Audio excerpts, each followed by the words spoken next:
Bestie, and today, we are talking about I could have just added that sound effect, but would I be me if I just allowed the sound effects to sound effect and not be the sound effect? Anyway, today we are talking about what actually happens during the tenant screening process. So my goal is to make this one of my quickest videos I've ever done on YouTube. So buckle up, buttercup, okay? Lock in, okay? We moving and shaking today, okay? Now, as someone who works in tenant placement and property management, toot my own horn. See, this is what's gonna stop me from making this a quick video. So let me focus, okay? As someone who works in tenant management, placement and property management, I'm gonna walk you through exactly what the landlord is doing on the other side while you're over here just nervously waiting on them to send you that email saying that you've been approved, okay? And I'm gonna tell you a few things that you could possibly do to help increase your chances of getting approved and also could hurt your chances of getting approved. First things first, pop-up freaks, all the honeys, dummies. Okay, focus. First things first, income verifications. The first thing most property managers and landlords are going to do is make sure that you can pay that rent, okay? Most property managers and landlords, I'm going to use those interchangeably. Most property managers want to make sure that you make at least 2.5 to 3 times the rent. So if the rent is $1,500 a month, you should want to make at least about $3,750 to $4,500 a month. The thing is, they actually verify this. Now, this can be verified through pay stubs, bank statements, offer letters from your employer, sometimes tax returns, for someone who's self-employed. There are also apps with certain applications. When you do your applications, they can verify your income through that entire process. So don't try to finagle some things because a lot of times we do catch it, okay? Number 2, background and credit checks. Now, contrary to popular belief, you do not need a perfect credit score to get approved for an apartment or a lease, a house that you're leasing. Now, your girl worked some magic and I was able to get a tenant placed with a score that was in the low 5s. Now, and that person was also worried because the score wasn't perfect, right? Who has perfect credit? Okay, focus, Kia, focus. A lot of landlords look at the bigger picture, right? So when they pull your credit, they're looking for late payments, collections accounts, unpaid balances to previous landlords.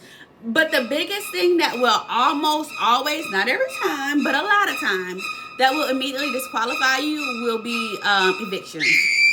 That's a huge red flag to most property managers and landlords.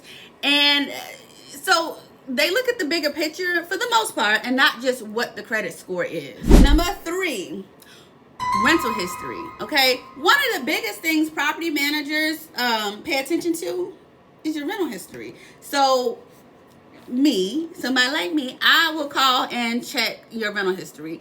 And I'll contact previous landlords and I ask standard questions like, did the tenant pay on time? Were there any complaints? Did they leave the property in good condition? Would you rent to them again? The last person I did a tenant verification for, the landlord was like, I really hate that she's leaving. I don't want her to go. Like, she pays early. As a property manager, you love to hear that, okay? And honestly, communication matters a lot in this process because you got to remember, you're paying an application fee. If you're going to tell me something that I know this specific landlord is going to deny for, I'll let you know. It's up to you. I can't say, no, I'm not going to give you an application. But, I'll let you know, like, well, their requirements are X, Y, Z. We're going to call and verify this information. So just be honest, Also, if someone is rude and constantly changing information, or if they're difficult to reach during the application process, that can be a red flag. And the thing about rudeness, right? Imagine you're applying for a house and someone else is applying for a house. You both have the same exact profile, credit score, rental history, income, like everything is identical. But one person is very pleasant to deal with and the other person is just rude. They curse you out, they're yelling, they're constantly hounding you, saying you're not doing your job. Like, who do you think the landlord's going to choose? Now, let's talk about some common mistakes that tenants make during the application process. Number one, incomplete applications. So missing documents is one of the biggest things. So if we are requesting pay stubs, if we're requesting 2 months worth of pay stubs and you only submit one, just get us the second month. Number two, not being honest. If there's an issue with your credit, rental history, or your income, it's usually better to explain it up front than to lie or withhold certain information that's going to come out anyway. Because then you're looked at like, well, is this person reliable enough? If they can't be honest during this process, what's going to happen once I rent my home out to them? And number three that I am dealing with right now with two of my babies, my clients, keeping it professional, my clients, waiting too long. So right now the rental market is hot. Why? Because people aren't buying houses as quickly as they were. Not to say they're not buying houses, because shout out to my girl Angelina. Every time I open Facebook or TikTok, she's like, under contract. I'm like, girl, pass that juice over here to me, baby, because I want to sell some houses too.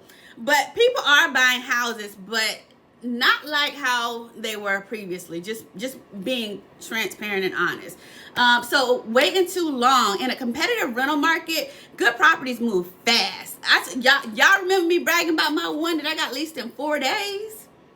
4 days. I just put another one on the market, and it hasn't even officially hit the MLS yet. The sign is just up, and I'm getting calls every day about that property. So have your documents ready to go ahead of time. It makes a huge difference. It'll make your life easier. It'll make the person who's processing your application's life easier as well. So overall, tenant screening is just about reducing risk and finding qualified tenants to rent the property. So who's more likely to pay on time? Who's likely to communicate well? Who's likely to take care of the property? And the thing is, all that kind of goes together, because when you talk about communication, if you have if your tenant has like a leak in the roof, for example, right? And they don't say anything, and like 6 months has passed, right? And now they're calling saying, oh, there's mold in the ceiling. Well, why didn't you tell us about the leak in the ceiling ahead of time so that it didn't progress to mold? But that's also why it's good to do property management checks of the property, so you can catch those things that the tenant may not catch. But that's another story for another day. Communicate and take care of the property well, and then pay your rent on time.